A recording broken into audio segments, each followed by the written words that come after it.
Los temas más relevantes en Puebla, explicados por los expertos en el área. Acompáñanos en 30 minutos con Angélica Chevalier.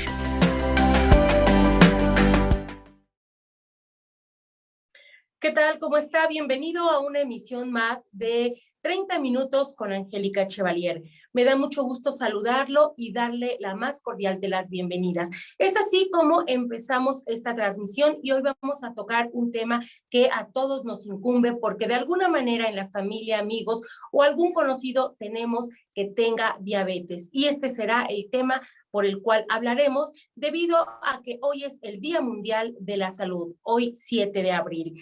Y en el año de 1948, la Asamblea Mundial de la Salud proclamó este día 7 de abril como Día Mundial de la Salud.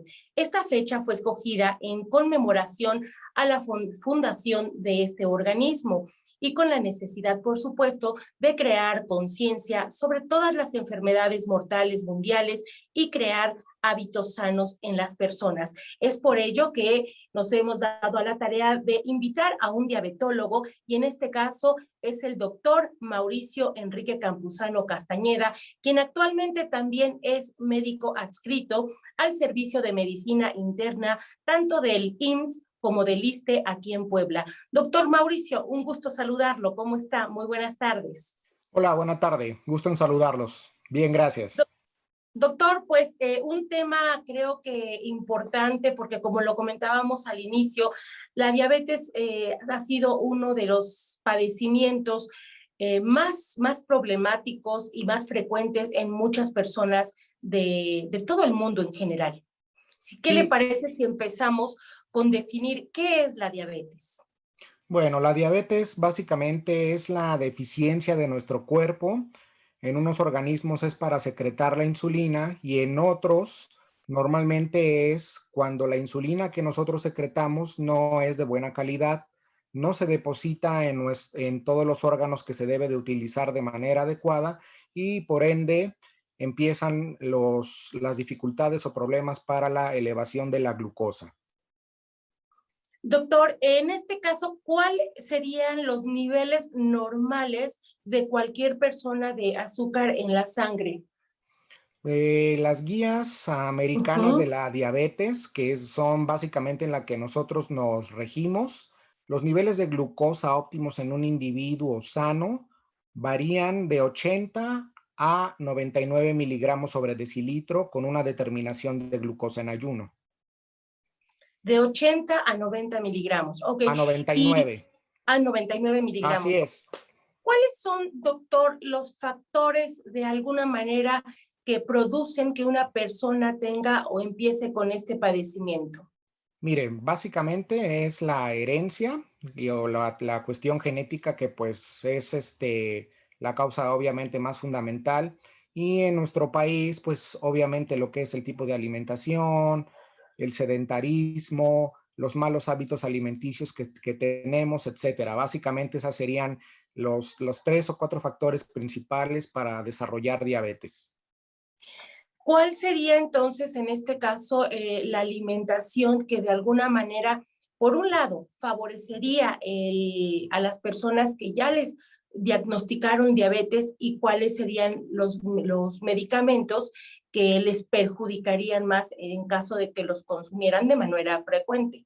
Mire, esa es una pregunta muy importante porque es básicamente la pregunta que todos los pacientes nos hacen, ¿no? La dieta tiene que ser individualizada en cada paciente. No es lo mismo dar una dieta a un diabético tipo 1, que puede ser un niño o un adolescente, o un diabético tipo 2, que puede ser un adulto o un adulto mayor, ¿sí? Para eso nosotros nos basamos de nuestros colegas los nutriólogos, básicamente para lo de la cuestión de la dieta, pero a grosso modo, pues la dieta tiene que ser baja en carbohidratos, ¿sí? En alimentos que puedan llegar a elevar la glucosa. Carbohidratos, me refiero a alimentos ricos en pastas, sopas, pan, tortilla, frutas, azúcares muy dulces, alcohol. Obviamente las grasas malas también pueden influir en esta cuestión, como son pues lo que es la víscera de puerco, manteca, etcétera, etcétera. Sí, básicamente a grosso modo la alimentación.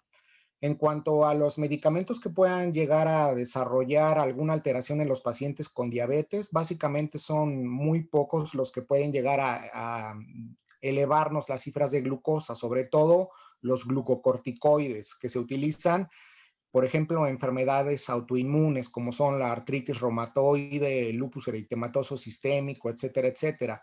Y que ahorita en esta época de la afección por el SARS-CoV-2 también se tienen que utilizar para el tratamiento de lo mismo. Doctor, comenzaríamos preguntándole cómo una persona puede darse cuenta, uno, si es propenso a tener la diabetes, obvio, el factor hereditario influye mucho, como usted lo acaba de comentar, pero dos, ¿cuáles son los síntomas que el paciente empieza a tener y que son síntomas de alerta para que vaya a ver a un médico y empiece a hacerse pues algunos estudios, ¿no? Claro, básicamente tener en cuenta y recordar que, bueno, si tenemos papá o mamá diabéticos, pues normalmente el 50% de la carga genética para esto ya está en nuestro cuerpo, ¿sí? En segunda instancia, no todos los pacientes tienen la misma sintomatología, pero en dado caso de que se desarrolle un síntoma para diagnosticar diabetes, los pacientes se consumen muy rápido, bajan rápido de peso, ¿sí? Llegan a tener visión borrosa, se sienten muy cansados, se sienten que no rinden bien en todas las cuestiones diarias.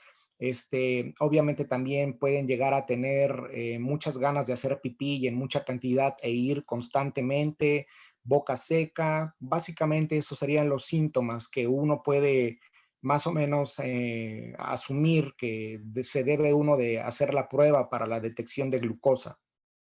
Ok, ¿hay alguna edad determinada en donde el paciente sea más propenso a contraer este padecimiento? No, realmente la edad no es un factor importante. Hay niños que ya nacen con diabetes y también hay ya adultos mayores que la pueden llegar a desarrollar en esa misma edad. La edad no es un factor importante para desarrollar diabetes. También hay probabilidad de que la familia de alguna manera tenga diabetes y alguno de los miembros de que la conforman no lo tenga. Sí, no siempre es la regla. Obviamente deben de ser familiares consanguíneos de primera línea. Por ejemplo, mis papás, si mi mamá o mi papá son diabéticos, pues básicamente sí hay cierta carga genética en la que yo pueda o esté propenso para desarrollar diabetes, mas no siempre es la regla. Ok, ¿cuáles son los factores de riesgo en este sentido, doctor? Básicamente los que ya le mencioné anteriormente, nuestro tipo de alimentación, lo que es el sedentarismo, el no hacer ejercicio, obviamente, los periodos de ayuno prolongado, el no realizar básicamente bien todo lo que son nuestros 3 alimentos al día. Esos serían los factores más predisponentes para llegar a desarrollar diabetes. Acá estamos viendo, doctor, unas gráficas o una gráfica de los factores en este sentido. El estrés, ¿qué tan importante influye en este padecimiento? El estrés básicamente puede llegar a desencadenar diabetes, pero en pacientes que estén propensos a lo mismo, ¿sí? El estrés hace que nosotros secretemos muchas hormonas, sobre todo lo que es la cuestión del cortisol, que es una hormona también muy importante que se puede llegar a desencadenar durante el estrés. Al elevar los niveles de cortisol en nuestro plasma, pues obviamente también esto puede llegar a desencadenar que nosotros desarrollemos diabetes, pero eso es en individuos que estén predispuestos a la diabetes. En un individuo sano, no tiene por qué ser un factor desencadenante.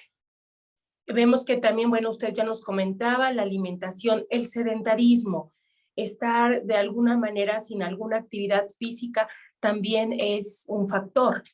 Sí, por supuesto, el sedentarismo conlleva a la obesidad y la obesidad conlleva por sí mismo a la resistencia a la insulina, ¿sí? Entonces, por eso se les insiste de primera instancia a los pacientes que pues obviamente aparte de ingerir sus medicamentos que nosotros vamos a individualizar en cada uno de ellos, pues obviamente también cambiar los hábitos higiénicos y dietéticos de cada uno, sobre todo lo que es la cuestión, no se les pide que se metan a un gimnasio, sino que le dediquen de 30 a 45 minutos del día a caminar, únicamente a caminar. ¿Cómo se puede ir controlando la diabetes? Eso es también una pregunta muy importante porque pues obviamente depende de cada individuo, ¿sí? Afortunadamente, actualmente se ha desarrollado mucha cantidad de medicamentos para el tratamiento de la diabetes. Básicamente hay dos tipos de tratamiento, ¿sí? Que son los antidiabéticos orales y la insulina o los análogos de la insulina.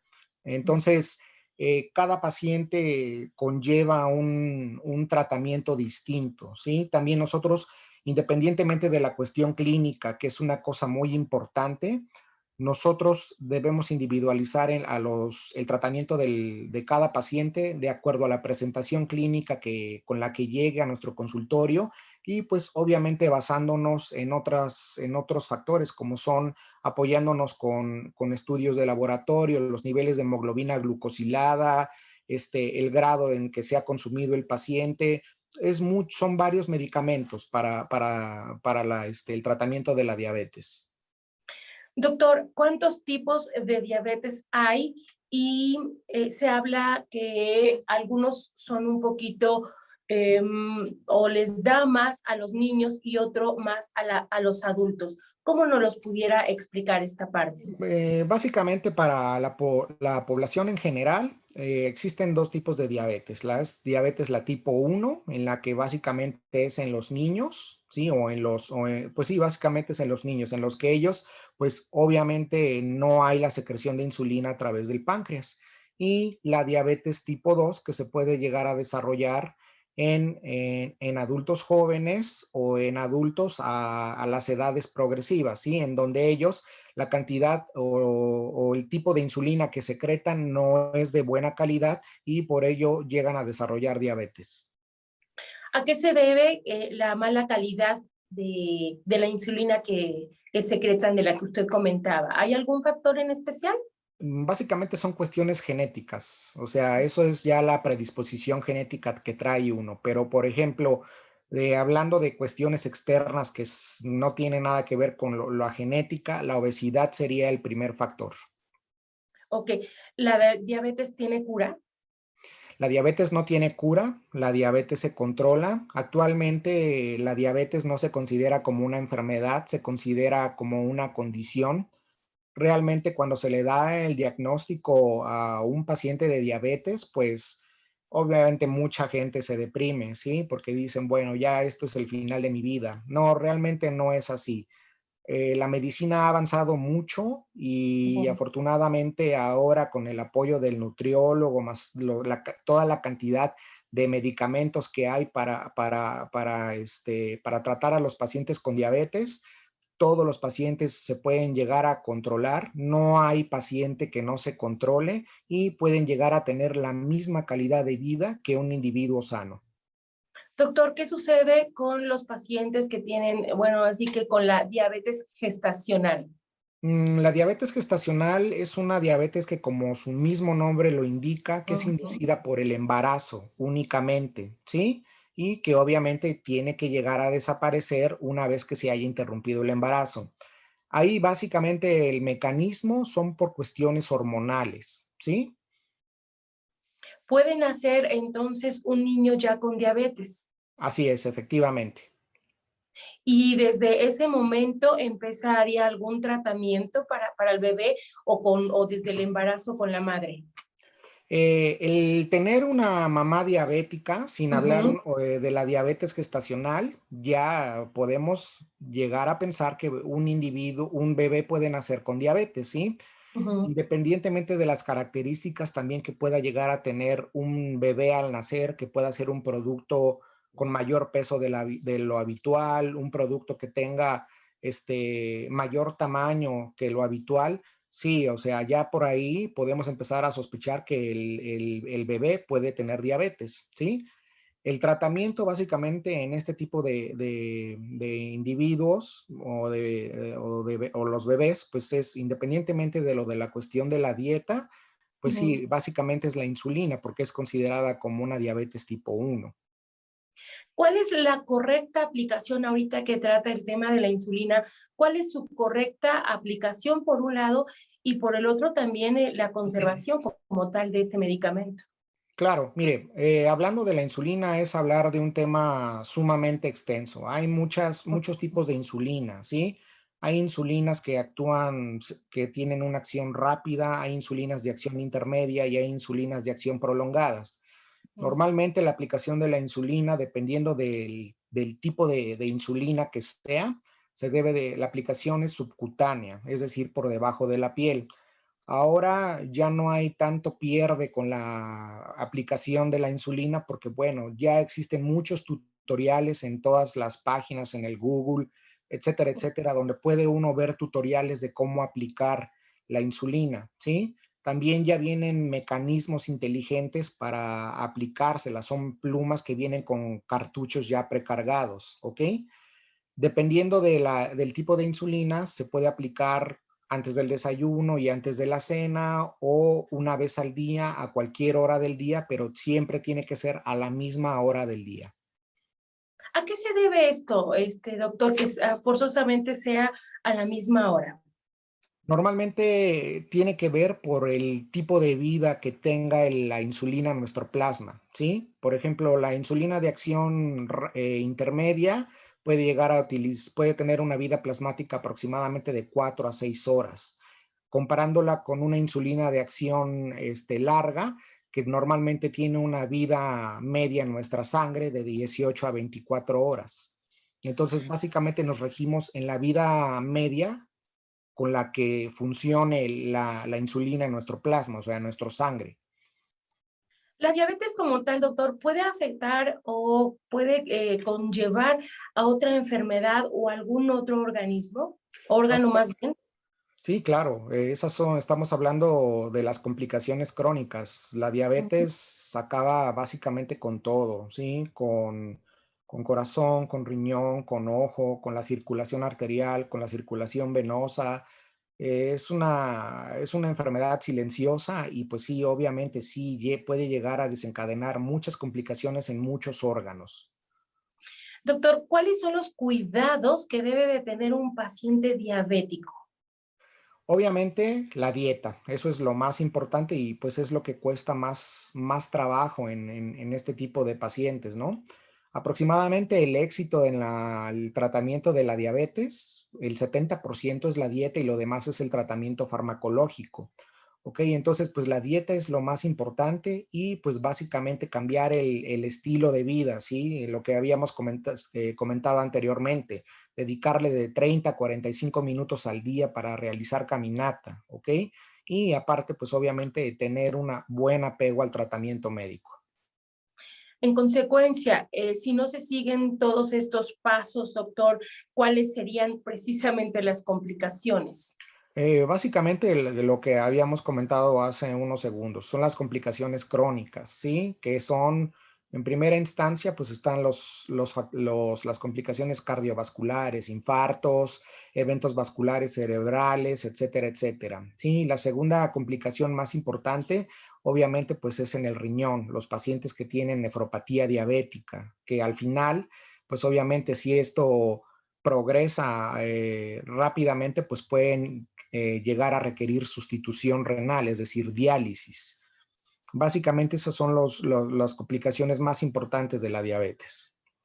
Doctor, y por decir, si un paciente ya llegó a esta etapa crónica, por así decirlo, ¿puede perder la visión en su totalidad, por ejemplo? Sí, por supuesto, es lo que hablamos de grados de retinopatía diabética. Hay distintos grados de retinopatía diabética. Entonces, en los individuos con diabetes, básicamente, cada 6 meses o cada año, cuando mucho, se les tiene que derivar al oftalmólogo para que cheque el grado de agudeza visual y si tienen algún grado ya de retinopatía diabética para poderla diagnosticar de manera oportuna y tratarla igual. Usted como especialista, como diabetólogo, ¿cuál sería la llamada, por decir, de atención a la sociedad en general para evitar que estos niveles de que la diabetes siga aumentando, o las recomendaciones que ustedes darían? Ya hemos hablado, obviamente, durante el transcurso de este programa, pero ¿en cuáles enfatizaría usted como manera preventiva? Como manera preventiva, básicamente está en el cambio de nuestros hábitos dietéticos, ¿sí? No consumir tantos alimentos chatarra que afortunadamente ahora pues ya están bien identificados, ¿no? En segunda instancia, el sedentarismo. El sedentarismo es algo muy importante, muy, muy, muy importante. ¿Cómo saber, doctor? Porque, bueno, en ocasiones tienen el padecimiento y dicen, ya me lo estoy tratando, ya me están viendo, pero ¿cómo saber que de verdad está controlada, ¿no? Esa enfermedad en tu organismo, que te la Claro, están controlando bien de alguna manera. sí, por supuesto. Todo para el tratamiento de la diabetes y para Ujú. obtener un adecuado éxito en el mismo, ya hay metas en todo, ¿sí? En las cifras de glucosa, en las cifras de presión, cifras de colesterol, cifras de triglicéridos. El paciente, una vez diagnosticado e iniciado el tratamiento, se le tiene que citar aproximadamente en un periodo de 20 a 30 días para ver cómo va con lo de la cuestión del tratamiento, obviamente también teniendo un adecuado apego a la dieta, ¿sí? Y hasta que esté bien controlado se le puede ir citando de manera mensual. Una vez que ya esté mejor controlado, obviamente tomando en cuenta la cuestión física, o sea, lo clínico que nosotros vemos, nos basamos mucho en los parámetros de laboratorio, ¿sí? Ya una vez que ya están mejor controlados los pacientes, pues obviamente ya se pueden espaciar un poquito más las consultas. Ok. Oiga, una vez que empiezan a ponerse la insulina, ¿esto quiere decir que ya toda la vida se la van a poner, o hay alguna probabilidad de mejora, por así comentarlo, y que se le pueda ir quizá retirando en cuanto a dosis más pequeña? Claro, esa es una pregunta muy importante que básicamente hacen todos los pacientes a los que se le inician la insulina. ¿Voy a tener la insulina toda la vida? La pregunta es muy incierta, eso nadie lo sabe, ¿sí? Depende mucho del apego que el paciente tenga, obviamente, a la dieta y al tratamiento, ¿sí? En mi experiencia, yo he visto a pacientes con los que se inicia la insulina y afortunadamente a los 4 o 6 meses se les puede dejar. Hay otros pacientes que llevan años aplicándose la insulina y no pasa absolutamente nada. O sea, esa es la base de su tratamiento. Oiga, y aunque estén de alguna manera, se sientan bien físicamente, ¿tienen que estarse monitoreando los niveles de azúcar? Los niveles de glucosa o de Mm. monitorización de glucosa Ujú. están indicados en los pacientes a los cuales obviamente se les inicia el tratamiento con la insulina. Y también en la cuestión de que en dado caso de que un paciente que ellos ya saben perfectamente identificar cuando andan descontrolados de los niveles de glucosa. En ese momento ellos también se pueden llegar a tomar una determinación de glucosa para llevarla el día de la consulta y nosotros verificar y realizar un ajuste en el tratamiento. ¿A quién le da más fuerte la enfermedad? ¿A niños o a adultos? Mire, básicamente en mi especialidad como internista, yo no veo niños, prácticamente me dedico a ver adultos, ¿sí? Obviamente, entre más pronto aparezca la diabetes y entre menos se controle, más pronto van a aparecer las complicaciones crónicas, ¿sí? Me ha tocado ver jóvenes de 16, de 17 años que ya tienen retinopatía diabética y ya se están dializando porque no se diagnosticaron de manera adecuada y obviamente también no llevaron un tratamiento adecuado, ¿sí? Y hay adultos mayores que también debutan con diabetes y pues obviamente pueden estar bien controlados y no tener ninguna complicación crónica. Ok, estamos viendo aquí, doctor, una imagen en donde dice que las personas con diabetes no pueden hacerse tatuajes. Esto es un mito. Abajo vemos que la realidad dice que sí se puede, siempre y cuando esté bien controlada. ¿Es cierto esto, doctor? Así es, básicamente la cuestión, me refiero a lo que se refiere en el mito, ha de ser en que un paciente, pues obviamente que está descontrolado y se realiza un tatuaje y obviamente en el lugar donde se hace el tatuaje no tienen las debidas precauciones de asepsia, pues pueden contraer alguna infección, ¿ok? Pero mientras estén bien controlados, obviamente se pueden realizar cualquier tatuaje. Perfecto. También ahorita, bueno, tenemos aquí otro de que es mito y realidad. A ver usted qué opina. Dice, las inyecciones de insulina siempre duelen. Ese es lo que marca como mito. Realidad, las agujas de las inyecciones son cortas y muy finitas. Esto hace que duelan menos y que las que solían usar hace tiempo, bueno, que dolieran menos que las que se solían ocupar anteriormente, ¿no? ¿Es Sí, cierto? claro.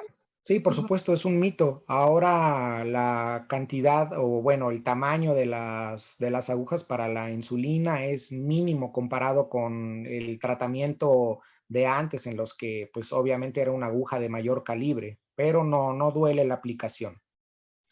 En base a la experiencia que usted ha tenido a lo largo de estos años, ¿cuáles son los pacientes más recurrentes y de alguna manera la preocupación que ellos le externan a usted?